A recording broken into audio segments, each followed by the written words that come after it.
دریائی انسان کیسا ہوتا ہے؟ انسان کون سے پانیوں میں پایا جاتا ہے؟ ایک بادشاہ کے دربار میں جب اس دریائی انسان کو پکڑ کر پیش کیا گیا تو اس کی زبان کو کیسے سمجھا گیا کہ وہ کیا کہہ رہا ہے؟ دریائی لڑکیاں کیسی ہوتی ہیں اور کہاں پائی جاتی ہیں؟ کیا ان سے نکاح ہو سکتا ہے؟ کشتی بان جب ان کو پکڑ لیتے تو ان کے ساتھ کیا کرتے ہیں؟ بسم اللہ الرحمن الرحیم۔ پانی میں اللہ رب العزت کی اتنی مخلوقات ہیں کہ انسان اگر قیامت تک لگا رہے تو بھی مکمل طور پر ان مخلوقات کو دریافت نہیں کر سکتا۔ اللہ رب العزت نے اپنی مخلوقات میں سے انسان کو جو مقام اور مرتبہ عطا کیا ہے وہ اپنی کسی اور مخلوق کو عطا نہیں کیا۔ آپ کو یہ جان کر حیرانگی ہوگی کہ خشکی کے انسان کی طرح سمندر میں بھی انسان ہی کی طرح کی مخلوق کے وجود کے بارے میں قدیم حکماء اور علماء نے لکھا ہے۔ علامہ کمال الدین دمیری اپنی کتاب حیات الحیوان میں لکھتے ہیں کہ پانی کا انسان بھی ہمارے جیسے انسان کے مشابہ ہوتا ہے، فرق صرف یہ ہے کہ پانی کے انسان کی دم بھی ہوتی ہے۔ بعض حکماء نے لکھا ہے کہ دریائے شام میں یہ پانی کا آدمی بعض اوقات ہمارے جیسے انسان کی شکل و صورت میں دکھائی دیتا ہے، اس کی سفید داڑھی بھی ہوتی ہے۔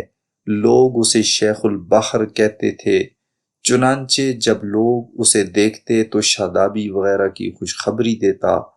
عجائب المخلوقات میں ہے کہ ایک پانی کا آدمی بعض بادشاہوں کے دربار میں لایا گیا تو وہ بادشاہ اس آدمی سے اس کے حالات معلوم کرنا چاہتا تھا، چنانچہ بادشاہ نے پانی کے آدمی کی شادی ایک عورت سے کر دی۔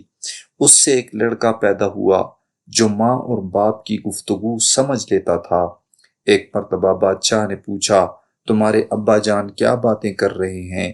تو اس نے یہ کہا کہ ابا جان کہہ رہے ہیں کہ تمام جانوروں کی دم ان کے پچھلے حصے میں ہوا کرتی ہے، لیکن میں ان لوگوں کی دم ان کے چہروں پر دیکھ رہا ہوں۔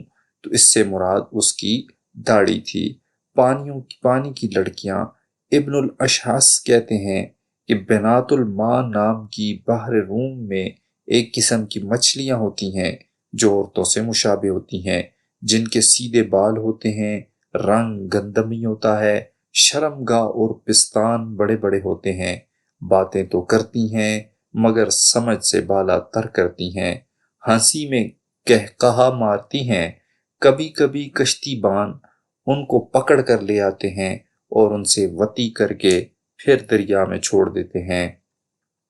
مولانا امجد علی خان نے بہار شریعت میں لکھا ہے کہ ان سے نکاح کرنا جائز نہیں، کیونکہ یہ انسان کی طرح دکھتے ہیں پر انسان نہیں۔